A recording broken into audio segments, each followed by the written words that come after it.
Congress Legislative Party urges the centre to declare UNC as unlawful organisation.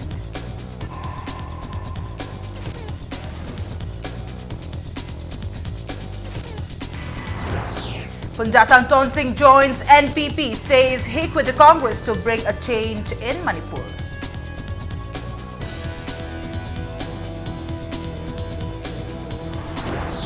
BJP workers accused of assaulting Congress workers and vandalizing Congress office in Mayang, Imphal.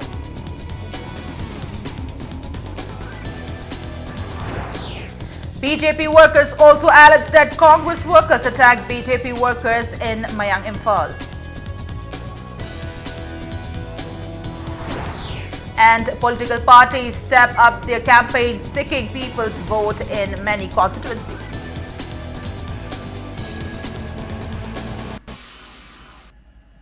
Hello and welcome to Impact News. You're watching Primetime English News and I'm Premi Thangjum with the top stories and latest news at this hour. The Congress Legislative Party has urged the centre to declare the United Naga Council UNC as an unlawful organisation.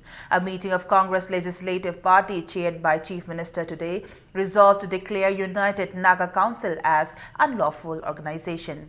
Speaking to media person, MPCC spokesperson Kumukcham Joy Kishan said, the Chief Minister has returned to the Prime Minister Narendra Modi and Union Home Minister Rajnath Singh, urging them to declare UNC as unlawful organisation for its illegal activities by imposing indefinite blockade on the two national highways.